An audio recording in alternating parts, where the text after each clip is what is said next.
Bismillahirrahmanirrahim. Assalamualaikum warahmatullahi wabarakatuh.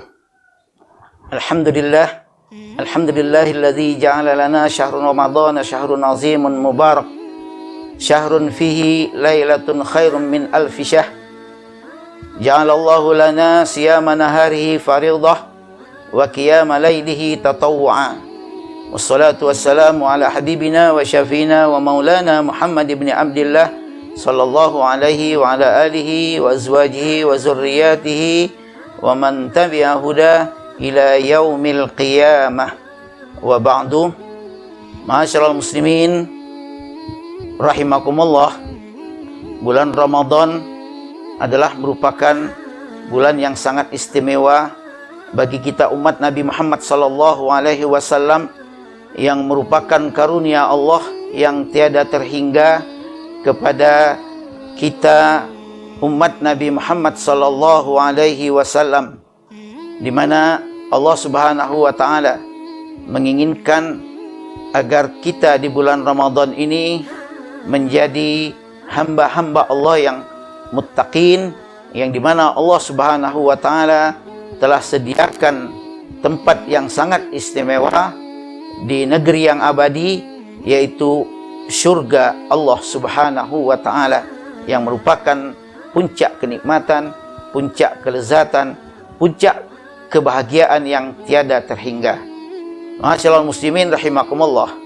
Karena di bulan Ramadan ini Allah Subhanahu wa ta'ala memberikan kesempatan kepada kita untuk berbuat baik sebanyak-banyaknya.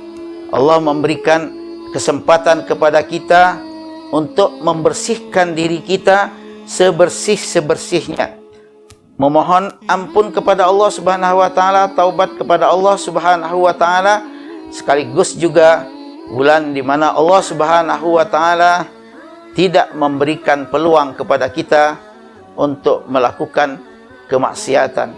Ma'asyiral muslimin rahimakumullah.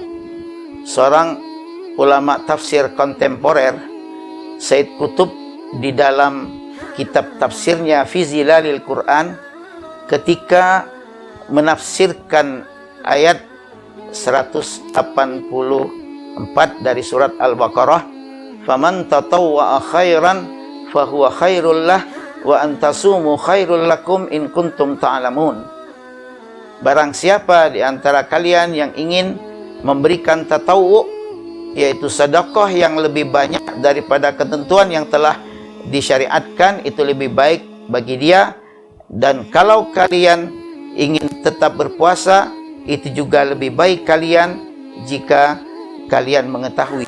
Nah, ayat ini sebenarnya merupakan penjelasan dari ayat sebelumnya, di mana Allah Subhanahu wa taala sudah memberikan kesempatan kepada orang-orang yang sakit, orang-orang yang musafir, orang tua yang tidak kuat lagi fisiknya untuk melakukan ibadah puasa, dan tidak, atau dengan kata lain, boleh tidak berpuasa di bulan Ramadan hanya kalau dia sakit dan musafir, nanti dikodok setelah Ramadan.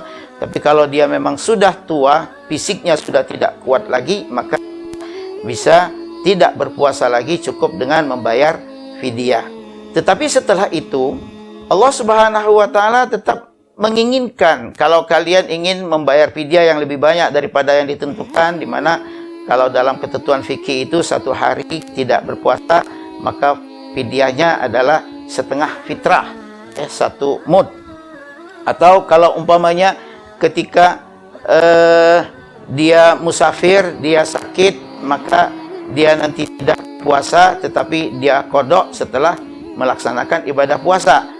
Namun Allah mengatakan kalau dia ingin tetap berpuasa, itu lebih baik bagi dia jika dia mengetahui. Mengapa kok Allah setelah memberikan keringanan di awal, tetapi setelah itu adalah Allah menghimbau untuk tetap, kalau ingin berpuasa atau memberikan fidyah yang lebih banyak lagi, gitu. Allah menghimbau kepada orang-orang yang beriman untuk melakukan ini. Tiada lain adalah dalam rangka untuk, seperti yang dikatakan oleh Said Qutb, takwiyatul iradah. Jadi dalam rangka untuk tarbiyatul iradah, mendidik kemauan seseorang untuk melakukan amal soleh, ibadah yang sebanyak-banyaknya di bulan Ramadan ini. Sekaligus juga adalah melakukan isar dalam beribadah. Al-isaru alal ibadah. Jadi Allah Subhanahu wa taala menginginkan agar kita ketika di bulan Ramadan ini melakukan isar. Isar itu adalah merupakan sifat yang sangat istimewa di dalam persaudaraan Islamiyah, yaitu lebih mementingkan kepentingan saudaranya, mendahulukan kepentingan saudaranya daripada kepentingan dirinya sendiri. Itu isar. Nah, ini Sayyid Qutb menggunakan kata-kata isar ini di dalam beribadah ketika menafsirkan ayat tersebut. Jadi kira-kira maksudnya seperti ini. Allah Subhanahu wa taala menghendaki bahwa ketika di bulan Ramadan ini, cobalah kalian fokuskan 1 bulan penuh untuk banyak berbuat baik, untuk banyak beramal soleh kepadaku. Kata Allah Subhanahu wa taala, saya sudah sediakan kalian di dalam 1 tahun itu 12 bulan, di mana 11 bulan sebelumnya kalian telah banyak waktu kalian, tenaga kalian, kemudian harta kalian manfaatkan untuk kepentingan kalian sendiri. Allah hanya menginginkan 1 bulan saja, yaitu di bulan Ramadan ini, agar kita melakukan kebaikan, melakukan amal soleh, atau katakanlah lebih banyak kita manfaatkan, kita gunakan semua potensi yang kita miliki ke jalan Allah Subhanahu wa taala. Itu yang diinginkan oleh Allah. Dan himbauan Allah tersebut tidak hanya sekedar himbauan, tetapi Allah akan memberikan sesuatu bonus yang luar biasa. Ketika di bulan Ramadan ini, Allah Subhanahu wa taala memberikan kepada kita ganjaran pahala yang berlipat-lipat ganda, lebih banyak dibandingkan dengan bulan-bulan yang lain. Coba bayangkan di dalam hadis, ketika kita melakukan satu ibadah sunnah, Allah akan menggantikan seperti kita melakukan ibadah wajib. Kalau kita melakukan ibadah wajib, maka Allah Subhanahu wa taala akan melipat gandakan pahalanya sampai 7 kali lipat. Sementara kalau di bulan-bulan lain, setiap satu kebaikan Allah akan membalas 10 kali lipat.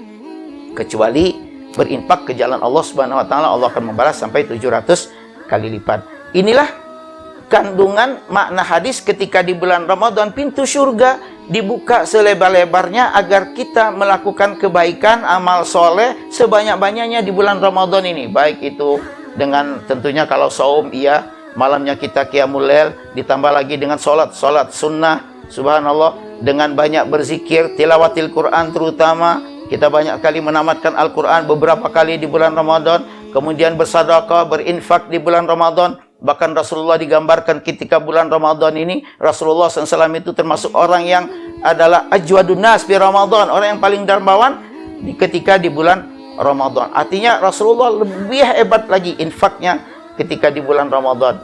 Dan di bulan Ramadan ini juga kita diminta untuk banyak-banyak taubat kepada Allah Subhanahu wa taala, memohon ampun kepada Allah Subhanahu wa taala. Itulah makna kandungan dari hadis di mana Rasulullah sallallahu alaihi wasallam mengatakan, ketika datang bulan Ramadan, pintu-pintu neraka ditutup rapat-rapat. Jadi agar tidak ada umat Nabi Muhammad yang beriman kepada Allah dan Rasulnya ini masuk neraka. Nah, kalau kita tidak ingin masuk neraka, maka dari sekarang kita harus banyak mensucikan diri kita, membersihkan diri kita dengan taubat kepada Allah Subhanahu wa taala, istighfar kepada Allah Subhanahu wa taala di bulan Ramadan. Apalagi bulan Ramadan itu disebutkan awsatuhu maghfirah, tengah-tengah Ramadan penuh dengan ampunan Allah Subhanahu wa taala. Dan kalimat terakhir di dalam syaitan dibelenggu, Allah menginginkan, maksudnya adalah agar kita menutup, meninggalkan sepenuhnya bentuk kemaksiatan, bentuk dosa-dosa, hal-hal yang negatif yang selama ini kita lakukan. Karena syaitan sudah dibelenggu, dan syaitan itu justru mendorong kita untuk melakukan kemaksiatan, kejahatan. Dan sekarang Allah membelenggu syaitan, artinya kita tinggalkan semua bentuk kemaksiatan, kejahatan, kemunkaran, kita ganti dengan amal soleh. Insyaallah, mudah-mudahan kita akan menjadi hamba-hamba Allah yang muttaqin. Aqulu qouli hadza astaghfirullahalazim li wa lakum wa lisairil muslimin fastaghfiru innahu wal ghafurur rahim. Assalamualaikum warahmatullahi wabarakatuh.